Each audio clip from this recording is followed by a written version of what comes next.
Let's pray. Dear Lord, I thank you for this day and that we could all be here to listen to this sermon, Lord. And Lord, I pray that we can get through this day, Lord, and a blessed day to you. In Jesus' name, amen. Thank you. Let's continue worshiping God with Be Still, My Soul. Be still, my soul. Be still, my soul, the Lord is on thy side. Bear patiently the cross of grief or pain. Leave to thy God to order and provide. In every change, He faithful will remain. Be still, my soul, thy best, thy handy friend. Through thorny ways leads to a joyful end.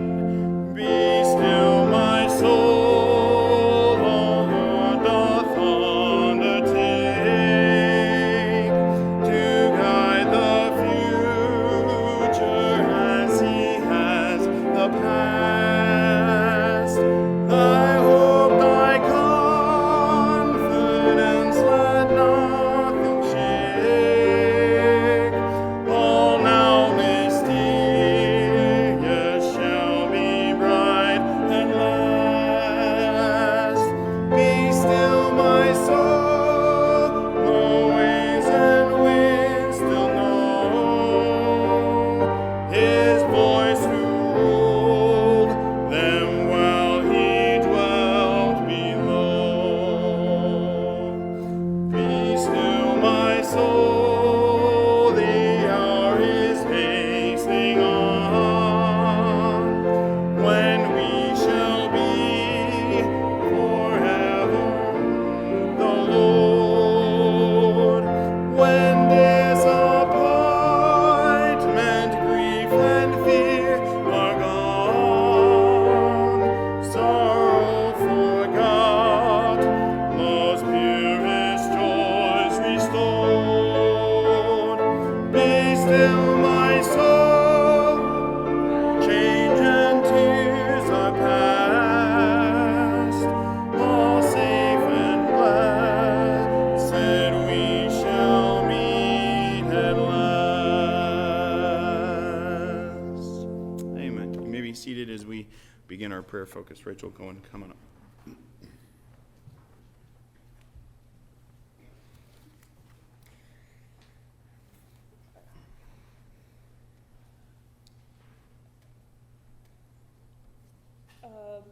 Okay. About chaplaincy. Military chaplains have been an integral part of the U.S. military since 1775, bringing God to soldiers and the soldiers to God. Military chaplains must meet stringent qualifications, including a Master of Divinity or equivalent degree, pastoral experience, and the ability to pass the military physical and security clearance. Though non-combatants, they deploy with the military to every base and combat zones to minister to our uniformed men and women. Many non-military institutions, such as the VA, hospitals, Federal Bureau of Prisons, and large corporations, have also recognized the value of providing religious professionals for their personnel and have included the position of chaplain on their salaried staffs. For the most part, institutional chaplains must have an MD, IV, and other advanced training, but the physical requirements are less demanding than those of military chaplains. Locally, police and fire departments, emergency response teams, and small hospitals often ask area pastors to serve as volunteer chaplains. Until recently, the pastor's life testimony and service were enough to credential them to serve with community organizations. Increasingly, however, these organizations are requiring a national religious body to endorse the pastor as qualified to be a community service chaplain. Prison, hospitals, and athletic teams and service organizations also turn to individuals, often within their own membership, to serve as volunteer chaplains, even without advanced degrees or ordination. It is enough that a church body endorses them and that their lives demonstrate a relationship with the Almighty. The job description may be as simple as opening and closing meetings in prayer and visiting hospitalized members, but the position gives the layperson a platform for ministry within a specialized setting. The GARBC is happy to endorse chaplains on each of these levels, enabling them to touch lives with truth at points of greatest need.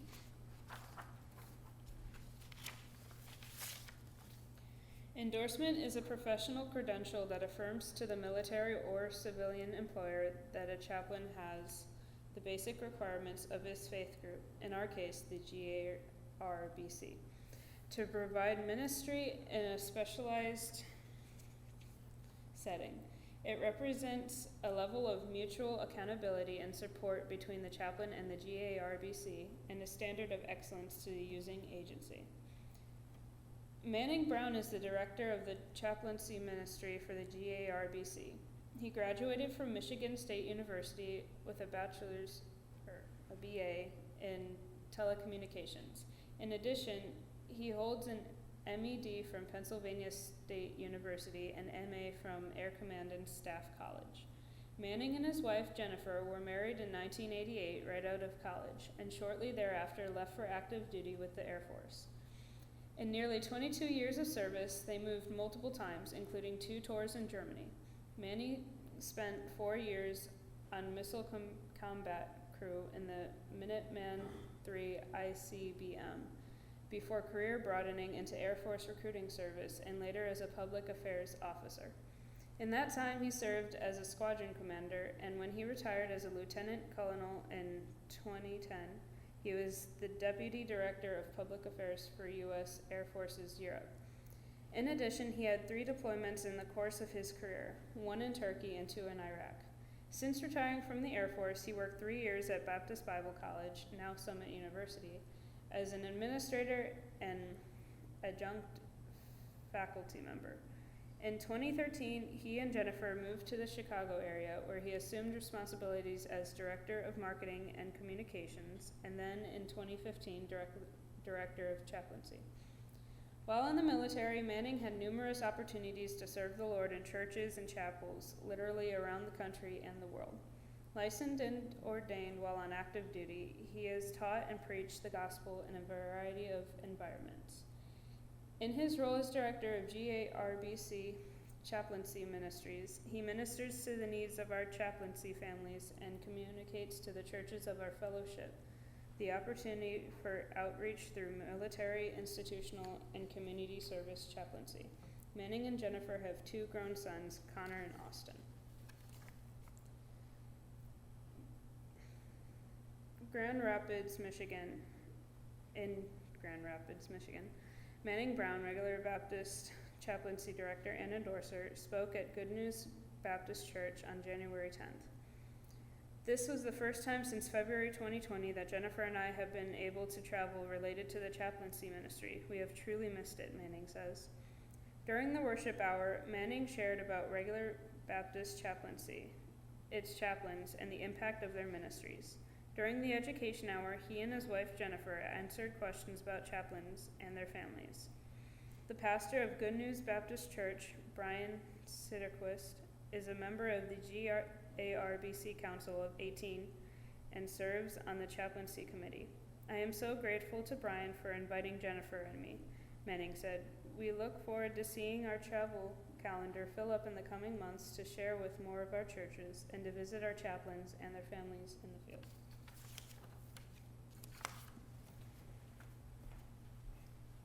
Rachel.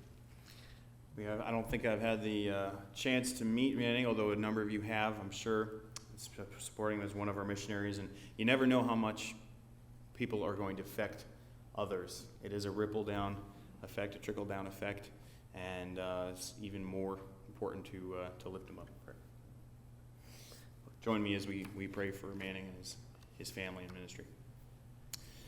Lord, I thank you very much for being able to keep up on the chaplain ministry of the Garb, and thank you for the Browns and everything they do for that, heading it up.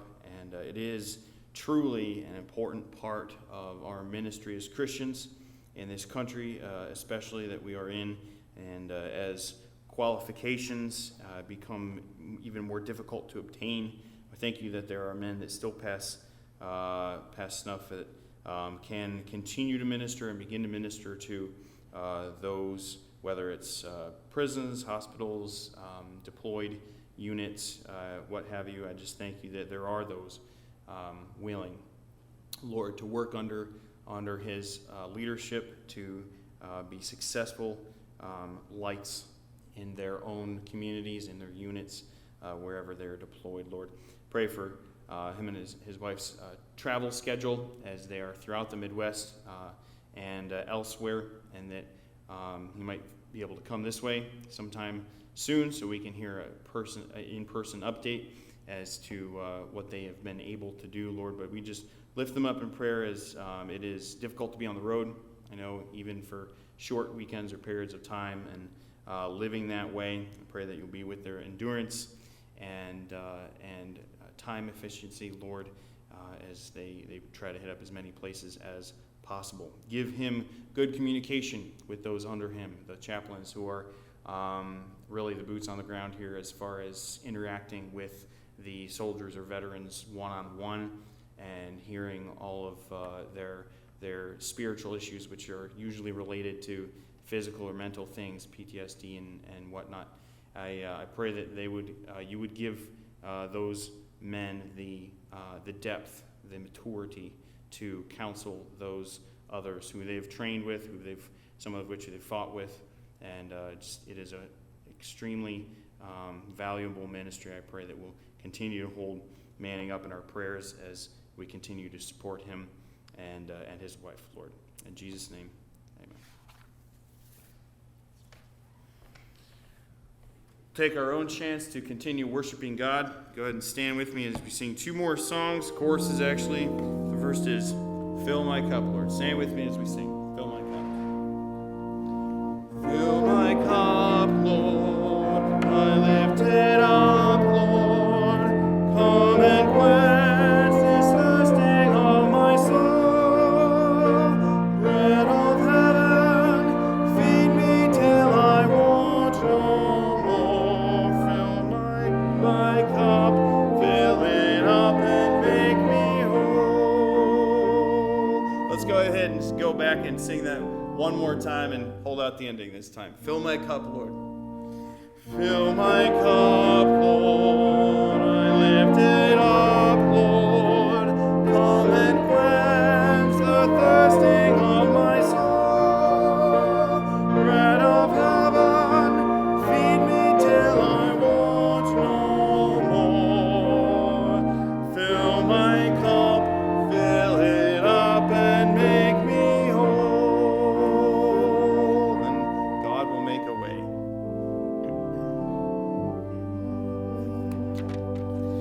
God will make a way where there seems to be no way. He works in ways we cannot see. He will make a way for me. He will be my guide. Hold me closely to his side with love and strength for each new day. He will make a way. He will make a way. Amen. You may be seated. Teens, will come up and we'll have our special music.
Thank you, teens.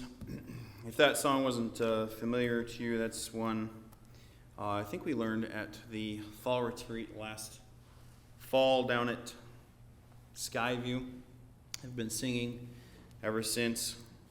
It is wondrous to think of our Savior having new mercies every day, and certainly worthy of meditating on. As we launch into this evening's study, there is one more thing I wanted to do, which I did not prepare a teen for, so I'm going to take it upon myself, which is read the text we're going to have tonight, which is chapter 4 of 2 Kings, following chapter 3 from this morning.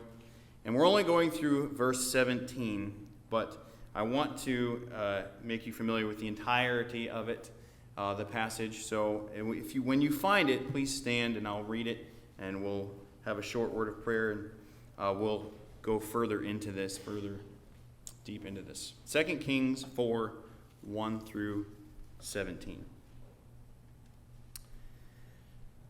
Now there cried a certain woman of the wives of the sons of the prophets unto Elisha, saying, Thy servant, my husband, is dead, and thou knowest that thy servant did fear the Lord, and the creditor is come to take unto him my 2 sons to be bondmen. And Elisha said unto her, What shall I do for thee? Tell me, what hast thou in thy house? And she said, Thine handmaid hath not anything in the house, save a pot of oil. Then he said, Go, borrow thee vessels abroad of all thy neighbors, even empty vessels, borrow not a few. And when thou art come in, thou shalt shut the door upon thee and upon thy sons, and shalt pour out into all those vessels, and thou shalt set aside that which is full. So she went from him and shut the door upon her and upon her sons, who brought the vessels to her, and she poured out.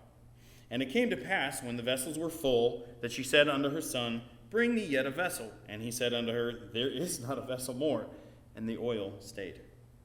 Then she came and told the man of God, and he said, Go, sell the oil, and pay thy debt, and live thou and thy children of the rest. Verse 8, And it fell on a day that Elisha passed to Shunem, where was a great woman, and she constrained him to eat bread. And so it was, that as oft as he passed by, he turned in her to eat bread. And she said unto her husband, Behold, now I perceive that this is a holy man of God, which passeth us continually. Let us make a little chamber, I pray thee, on the wall, and let us set for him there a bed, and a table, and a stool, and a candlestick. And it shall be, when he cometh to us, that he shall turn in thither. And it fell on a day that he came thither, and he turned into the chamber, and lay there.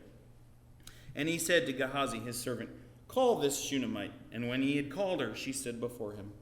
And he said unto him, Say now unto her, Behold, thou hast been careful for us with all this care. What is to be done for thee? Wouldest thou be spoken for to the king, or to the captain of the host? And she answered, I dwell among my own people. And he said, What then is to be done for her? And Gehazi answered, Verily, she hath no child, and her husband is old. And he said, Call her. And when he had called her, she stood in the door. And he said, About this season, according to the time of life, thou shalt embrace a son. And she said, Nay, my lord, thou man of God, do not lie unto thine handmaid. And the woman conceived and bare a son at that season that Elisha had said unto her, according to the time of life. You may be seated. Let's take a moment to pray and ask God's blessing on this message. Lord, I thank you again for this evening, a chance to fellowship, to worship, and now learn. I pray that we will allow your Spirit to guide us, to prick us, and certainly communicate the meaning of this text, Lord. Thank you for your word and the chance to hear it. I pray you will be with my lips as I communicate, and be with our hearts as we listen. In Jesus' name, amen. I kind of struggled with this month's passage. We've recently leapt into 2 Kings as following up our 1 Kings study, which was profitable, no pun intended. And we had the theme of faith through trials, faith through darkness. And we're going to continue in that. And we saw something very interesting this morning. Very violent war has come, and Pastor Spink walked us through that. But behind that is a theme, many different events that are still taking place from 1 Kings to 2 Kings. And we transfer the narrative from Elijah the prophet to Elisha the prophet.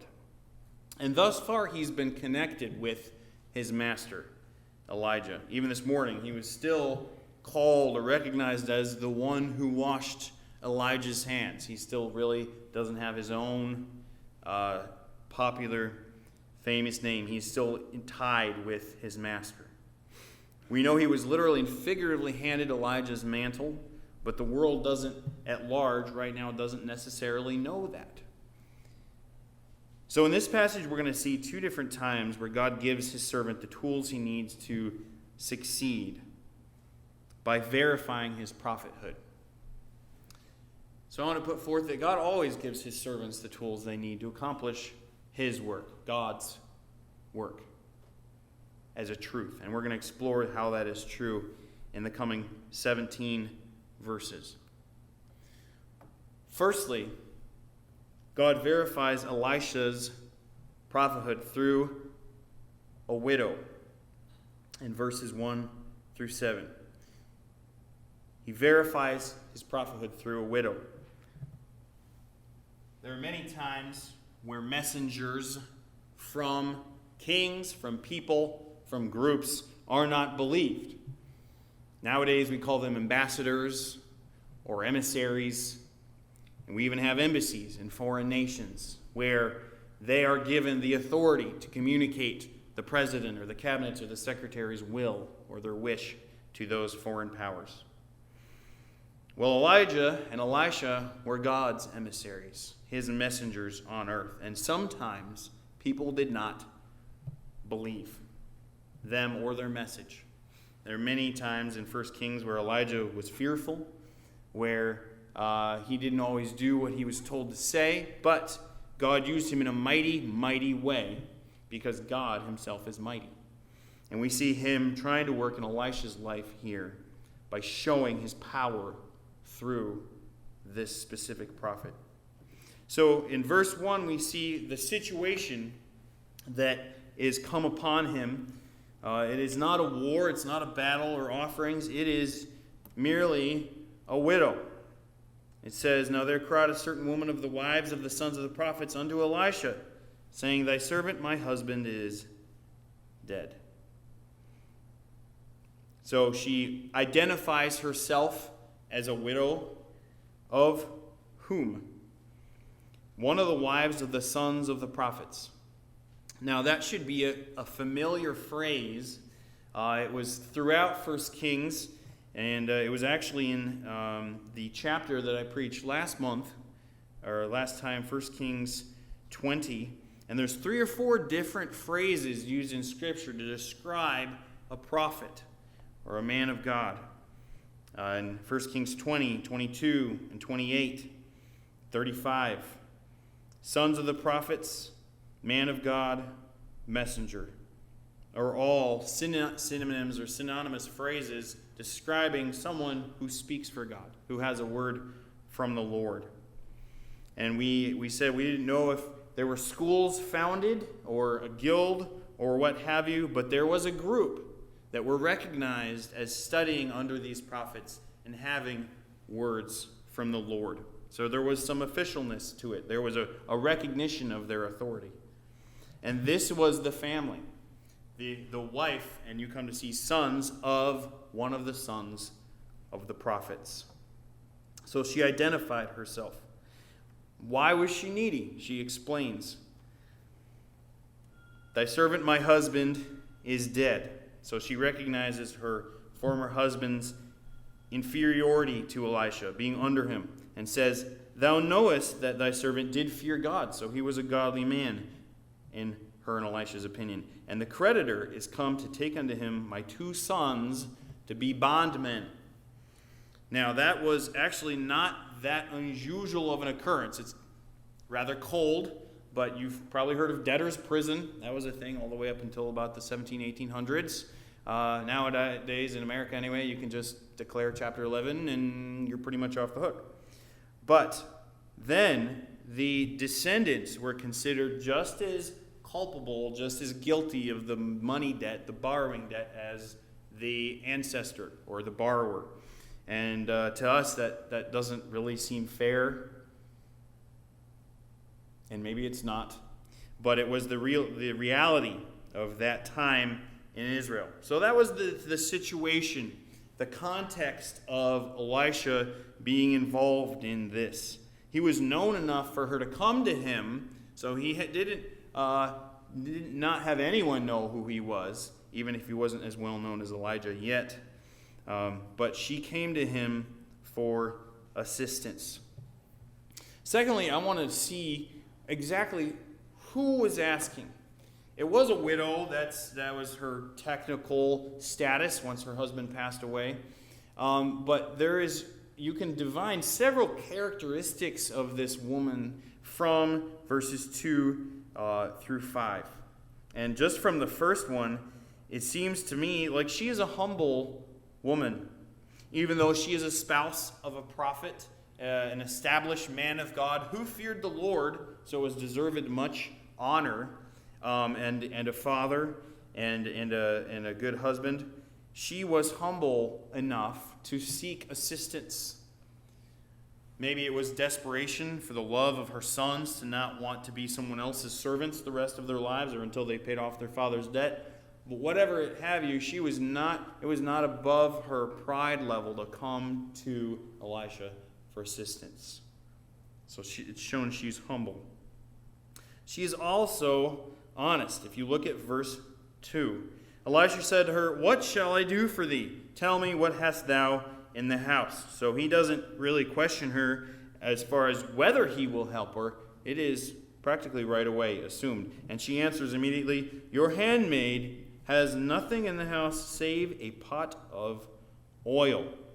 And he asked a direct question, so I don't know how else she would have replied without lying. But she lays bare her financial situation for him to read. We have nothing.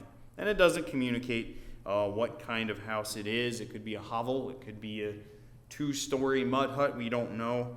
But it seemed like of value there was not in the home except this pot of oil. So she was honest, even though the truth is embarrassing.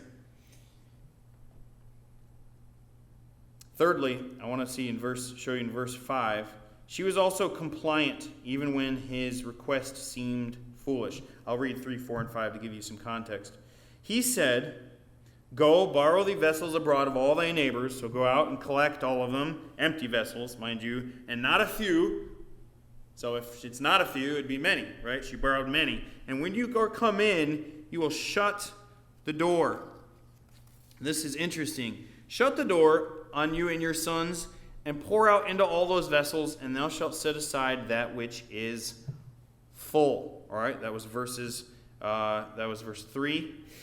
And what I find interesting is God communicated this to be a private event. A private event. And you see in verse 5, she went from him and shut the door upon her and upon her sons, who brought the vessels to her. So they obeyed in all the steps of the command, and she poured out. Okay? Now, we're focusing on the widow's characteristics right now, but if someone had told me anything even remotely like this, and he didn't say what was going to happen, by the way. He didn't say there's going to be this really neat miracle of supply, and that is how God is going to help you fix this situation for his glory. It was just do this rather odd ceremony with these pots and have faith. Can you imagine someone said, "Go get your vacuum cleaner or some other random household item and do something very odd with it. Throw it on your roof, wrap the cord around the house 7 times." You'd think, this seems like a waste of time. I said I had a money problem, and he's talking about my oil pot and all of my neighbors' oil pots. But she was compliant. She did as he said. I was reading this through several commentaries on this. I found it interesting. Elisha's reply to this. He did not say when she complained in verse 1, well, isn't there like a bank you could go to? The Bank of Israel. Go get a better loan, subsidize your loan, declare bankruptcy. He responded immediately, and we know he was moved by God, but he responded immediately and didn't say, it'll be all right. I'm sure something will happen that will make it all better. She came to him for real, tangible help, and that is exactly what he gave. So this moves on into an even more unique situation. Not only were they compliant in obeying this very unique command, but we see God's provision in a miracle. In verse 5, I already read, she poured out. But what I didn't read was 6, where it says, it came to pass when the vessels were full, and she said unto her son, bring me yet a vessel. He said unto her, there's not a vessel more. And the oil stayed. All right, those two statements. There is not a vessel more. There was not a vessel that they had borrowed that was now empty. Now, I'm not an engineer, and many of you could probably explain spatial things better than I could. But last time I checked, you cannot pour a 50-ounce pot of oil into a 100-ounce pot of oil and have both still be full 20 or 30 times. This defied the laws of nature. It was a miracle. She poured and poured and poured, and the last of 6 says, and the oil stayed. This brings to mind other food supply miracles in Scripture. Several times Christ fed the hungry. He didn't feed them oil. It was actually edible. He continued to break, and what was there? More food, extra food. People got what they needed, which at the time was food. What is she going to do with it? She came and told him, the man of God. There's another one of those phrases. It's not prophet, it's not messenger, but man of God. He said, go sell the oil and pay thy debt, and live thou and thy children of the rest. So he knew enough about oil prices or God's provision that he knew there was enough to pay the debt the father had incurred, the family had incurred, and enough for them to live off of. Maybe not wealthy, but sufficient for the widow and her son's needs. I find it very interesting that God knew exactly how much this woman needed to pay her debt, her family's debt. There weren't too few vessels from the neighboring people to pay the debt. There wasn't so many that they couldn't shut them in the house. Remember, they had to shut the door. That was part of the command, because this was in private. But there was just the right amount for them to fit them in their home, to do it with the door shut, and her arm not fall down from tiredness. Remember when Moses lifted his arms for the Red Sea, he eventually had to have help, but he surely got tired. She had to pour consistently. Said, don't stop. Don't stop pouring. And so they borrowed many, they filled them all, and it was the right amount. It was the correct amount, because God provides perfectly. He doesn't provide insufficiently. Our God knows our needs. He knows exactly what is needed, and he does what will bring him glory. And this brought him glory. Now, before I keep going, you might ask, after reading this, why privately? Why did Elisha give that interesting command that it should be a unique, private miracle? Now, people who bought the oil from her might have figured out what happened, especially after she talked to Elisha. But in the moment, that was something between her sons, and God. They were the only humans present. Considering a lot of the other miracles in the Bible that defied nature, this was to a remarkable few amount of people. Perhaps God wanted to make a point about her faith to her and his provision and caring for that small nuclear family.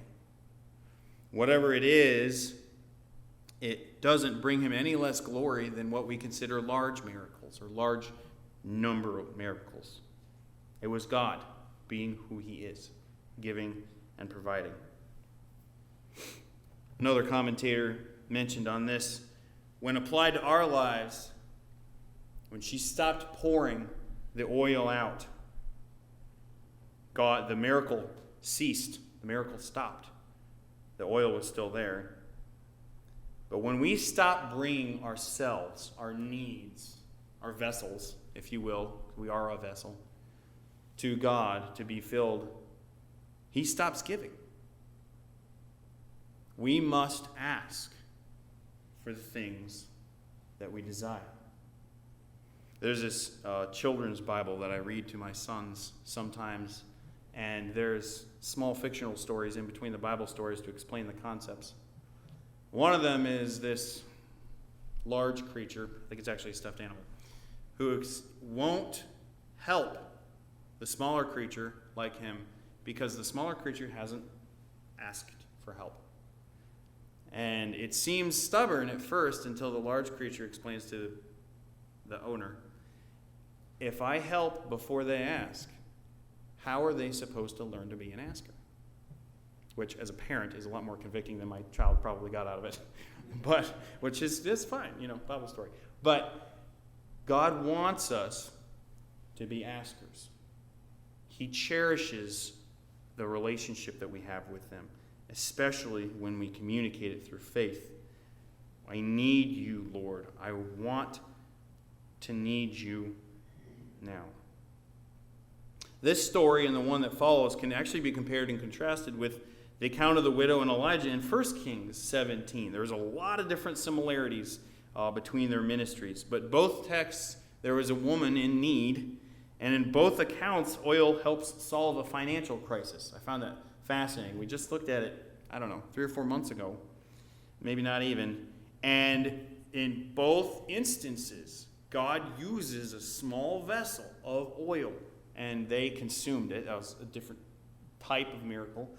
And this woman, this widow, sold it, but he still provided through his prophet communicating.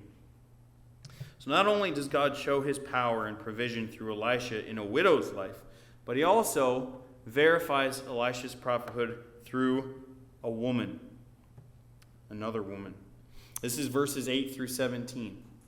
Now, I wanted to show you these pictures so you get an idea of where this next miracle, this next provision actually takes place. So I wanted to show the whole video, but honestly, it's a really bad quality video. This is a picture of the Jezreel Valley where this next passage takes place. And Pastor Spink has this really nifty little map in his office he got from Israel that's, I think it's meant to be hung on a wall, but it's 3D. It's only yay big, but it's 3D, and it shows all the mountain ranges and valleys and seas in the land of Israel. So actually, this is from that. And this is the view that you have over here. I put a scope of what direction you're facing. So this is Mount Carmel.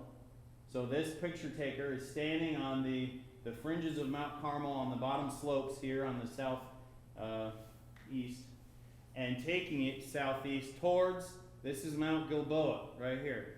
Jezreel, now this is New Testament Israel, so cities are a little different, but Jezreel was right about here. So off in the distance, I don't know if you can just see the slightest hint of a mount right here. That's Mount Gilboa on the horizon, which means Jezreel, or more accurately, the remains of Jezreel would be right here somewhere, okay? So as we go into verse 8, I'll give you a little geographical context there. Because the woman that we're talking about lives in the town of Shunem. And as Elisha was traveling from Carmel to Jezreel, he would often pass this town named Shunem. And that should also sound familiar, because Abishag the Shunammite was probably the most famous, other famous Shunammite. He was from the northern town. Some people think it turned into the modern city of Salem or Shalom. That's not proven, but it was in the Jezreel Valley from 1 Samuel 28, if you want to look that up. And it's, depending on where you start on Carmel, it's anywhere from 17 to 30 miles from Carmel to Gilboa. And he would go back and forth for his prophet duties. So once again, we're going to look at the situation. What is the situation for this miracle, this provision where God shows his mighty hand? It fell on a day that Elisha passed Shunem that there was a great woman, and she constrained him to eat bread. And so it was that as oft as he passed by, he turned in thither to eat bread. So he traveled by this city, by this house. Many cities were built around major roads, so that trade and such would be able to be taken advantage of. And he would often be in need of a meal. Many times, many times, men of God did not have a regular, that was their job. They were God's messenger, so they weren't a tent maker, they weren't a camel herder. They had to travel a lot, and you run out of food. So she and her family provided him bread and pressed it on him, practically. These two characters, I want to emphasize not so much the husband, but although he does take a place here, but the characters, the wife and the husband. And this woman is not a widow. She is married still, and her husband is alive. So I want to look at a few of her characteristics because they are quality ones, like the widow, that I think we can look to as an example. But it also provides some good context. She is, I'm going to list them verbally. They're not going to be on the screen. It describes her as great. She is a great woman. That is in the first part of 8. Now, what is great? It could be size, wealth, famousness, as in a celebrity. And most agree that the context here, because of the city, the house, her offers, her multiple offers, it implies it is a greatly wealthy woman. And we actually come to see later on in the passage, 18, which is next week, that he's actually a farmer of sorts, or he at least owns several fields, kind of like Boaz. I would think he would more owns them than works them. But he could work them or sell its contents like a merchant, but they were wealthy. Other clues could be that a few others could afford to build onto their house, as we'll see soon enough. No matter how small the addition, many cannot afford what they live in, like the widow we just talked about. She was also kind, as seen in the food that she gave this wandering man of God in verse 8. As oft as he passed by, he turned in hither to eat bread. So she was either so welcoming or so insistent. I know several older families or ladies from some of my former churches are very insistent. They see you and you're nice and you look skinny and they're like, oh, you need food, and like, you're no, I really don't need more food. But okay, that might have been this situation. And he was hungry. She was a kind woman. Now, there were certain cultural faux pas and commands for feeding strangers, but she didn't have to. This was a country that was not obeying God at the time. Assuming someone's going to feed a stranger is not a safe assumption. So she went above and beyond. She was kind. Thirdly, I want to underline that she was submissive. She brought up a very important to her issue to her husband in verse 9, even if it meant not getting what she wanted. That's important. She said to her husband, behold, now I perceive that this is a holy man of God which passes by us continually. Let us make a little chamber, I pray thee, on the wall, and let us set for him there a bed, and a table, and a stool, and a candlestick.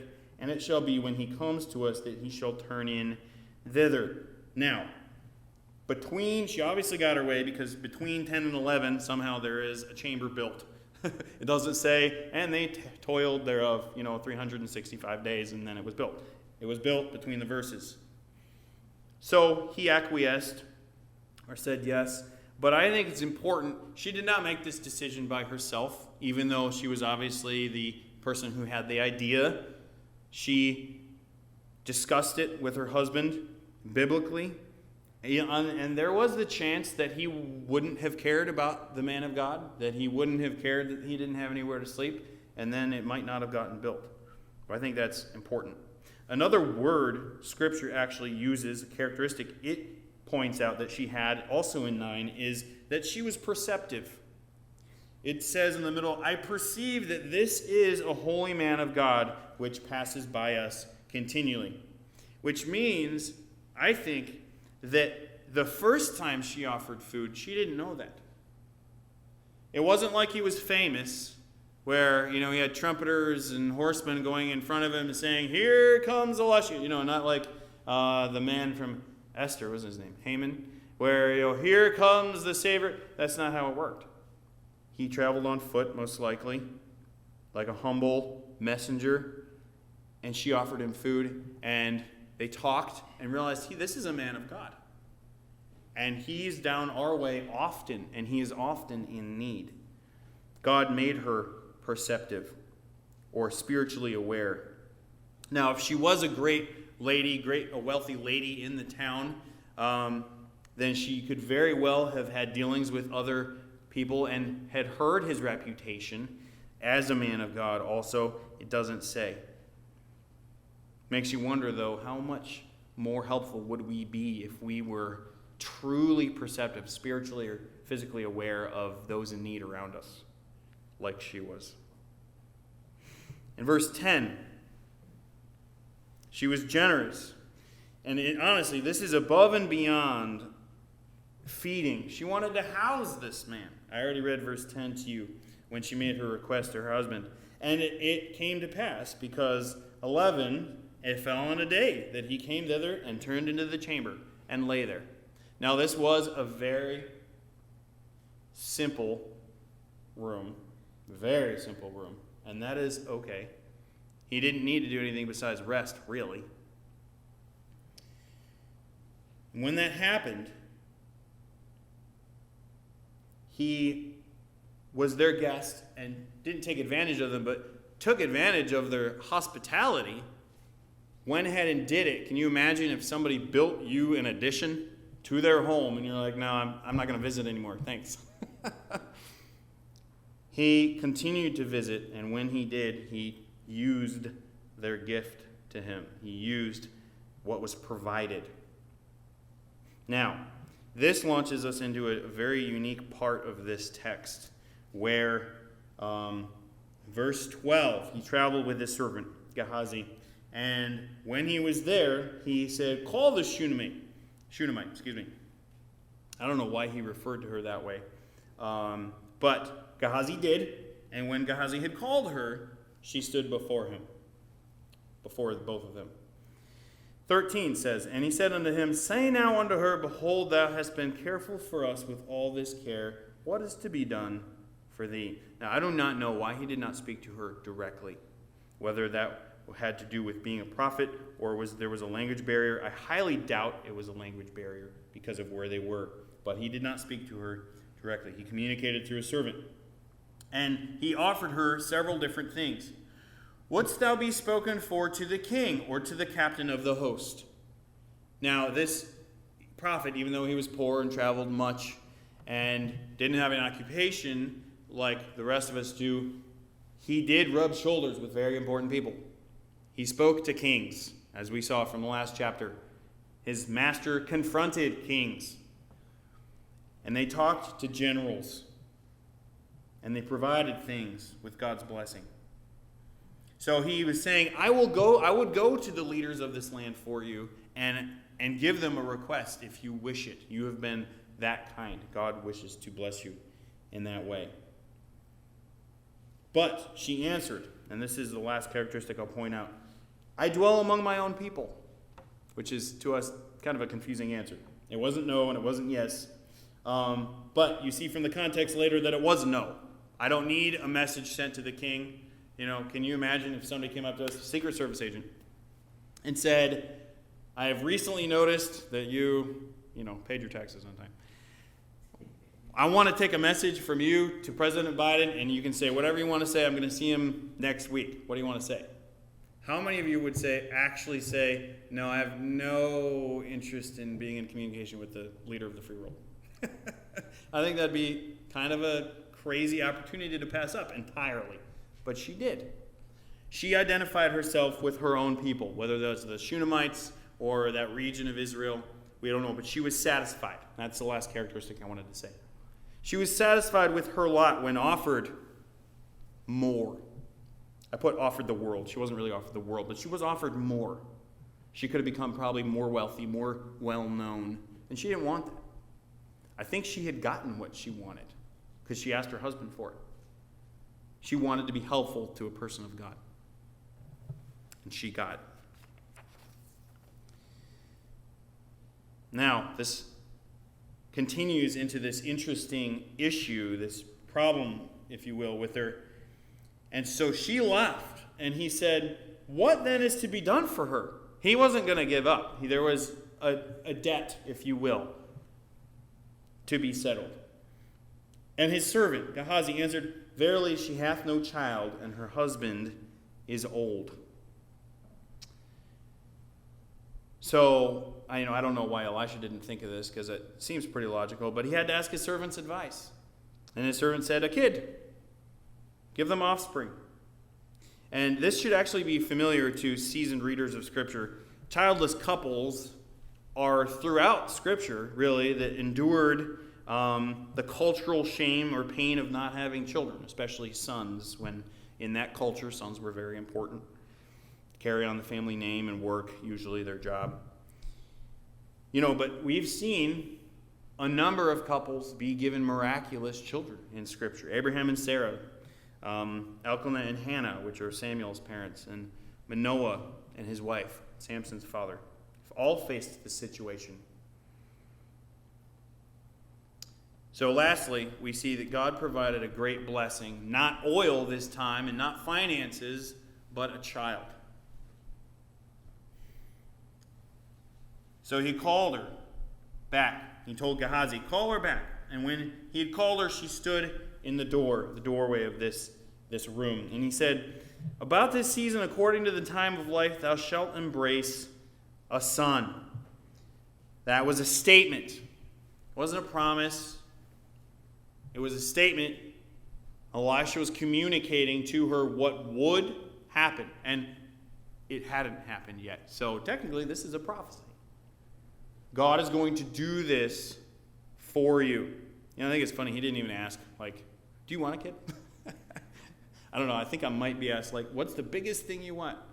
Not more kids. I have a few of those. He said, this is going to happen. It's prophecy. And it did come to pass, but she didn't believe it right away. You'll notice that halfway through the verse, she says, nay, my Lord, thou man of God, don't lie unto thy handmaid. Now this response is full of meaning. She recognized his spiritual superiority as a messenger from God. She emphasized his responsibility as a man of God to be an honest messenger, thou man of God. And then, in a way, accused him, do not lie unto thine handmaid, thy servant, the one who has successfully served you these 2 or 5 or 10 times. Don't deceive me. Don't kid me. And that, in part, reveals her heart, her passion to have offspring. In American culture, we don't realize truly what, and it was, several thousand years removed too, but what the culture at that place and time, offspring meant. It was an ongoing tradition. You could pass down traditions. And your name, the family name was so important, especially for successful people. Knowing that you're the last successful person of your line must have been a burden. But she doubted, much like Sarah laughing when they were promised a child in Genesis 18. It was against all reason. It was against age. They said one of the issues is that the husband was old. It was against nature. Well, guess what? Who does nature belong to? Our God. Empty oil vessels don't bother him. Dead people are not an obstruction. Armies, water, you name it, our God created all of it. He's still in charge of it. Because, and again, a large chunk of time goes by here between 16 and 17. And the woman conceived and bare a son at that season that Elisha had said unto her, according to the time of life. So about a year later, they had a child, a son, in fulfillment of the prophecy of Elisha. And that wasn't him. He did not give her that child. He was a messenger, right? When Christ came to this earth and communicated to his disciples and his friends who they really serve when they help the hungry and poor, what did he say? Who were they really feeding? They were feeding him.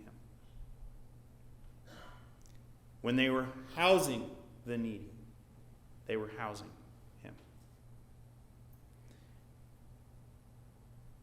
And there is an emphasis here on God supplying the needs of people, but especially, I don't want to miss the overarching theme here. I made it the major points. Elisha was being used not just so that people could be provided for, even though that helped, but so that people could continue or begin to trust his words. What good is an ambassador without authority? I don't know how much authority we give our ambassadors. I haven't studied diplomacy. But if an ambassador has no authority, they can't even communicate the will of the leader, is anybody going to listen to that person? Not at all. They'd probably be laughed out of the country, the embassy. God is establishing, confirming, verifying Elisha's position as his prophet. There's probably a lot of people who are saying, well, Elijah, the great prophet Elijah, is now gone. He's translated. What are we going to do? There's no one there. Well, no, there was a replacement, an understudy, if you will, who was quickly not becoming an understudy. He was his own man of God. So it is awesome to see God providing for these two families in these ways, partially in response to their faith, but also in response to wanting to show the people around these families, I'm in charge, and I have the power, and I'm communicating this and other messages through this man, Elisha. Don't miss that. Just like Moses and Elijah, Elisha solidifies in Israel's mind what a true prophet is to look like. If you look at the variety of the miracles performed through him, it is staggering. But they were mostly preparing a way for the last prophet, our Jesus Christ, who would do all of these miracles and more. I already referenced him several times. So Elijah is like Moses. Christ is like Elijah. What can we take away from this? Because the last thing I want you to all do is go home and borrow a bunch of pots from your neighbors. Don't tell them where you went tonight. This is difficult because there are a number of different ways you could take this. But one of the most stark realizations I had from this is that God desires to communicate with mankind. And he always has. We were created for communication and fellowship.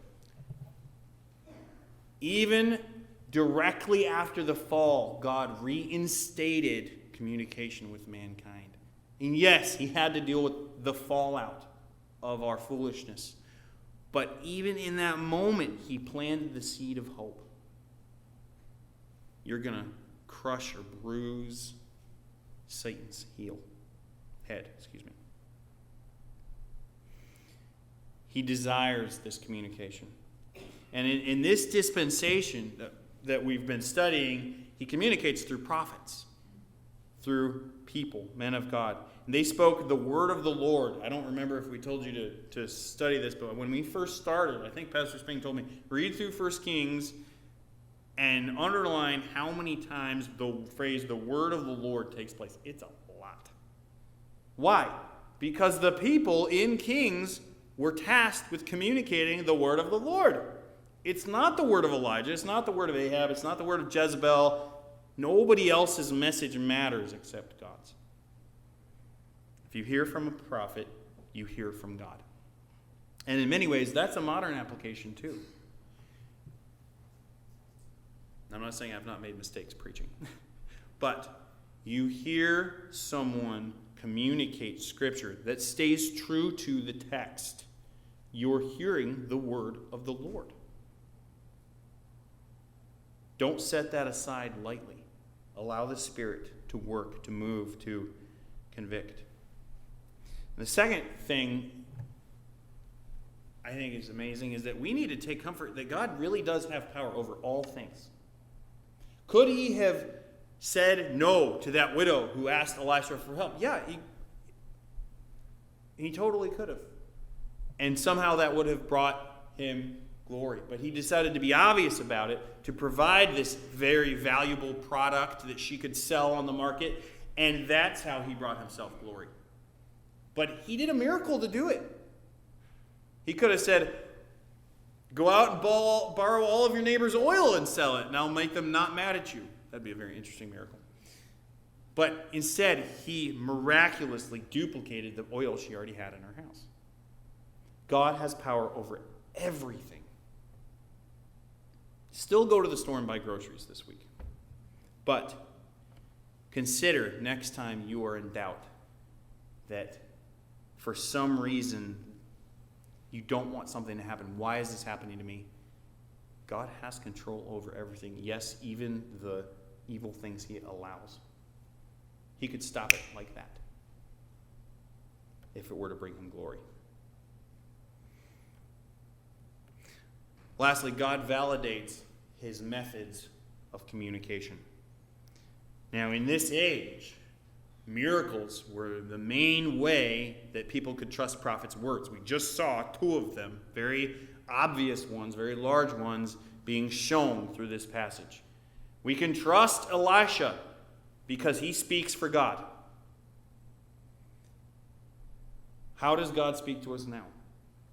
Through Scripture. Does he validate that? Yes. Has he validated that in the last 2,000 years? Yes. It is the foundation upon everything we believe, everything that God has revealed himself to be up to this time.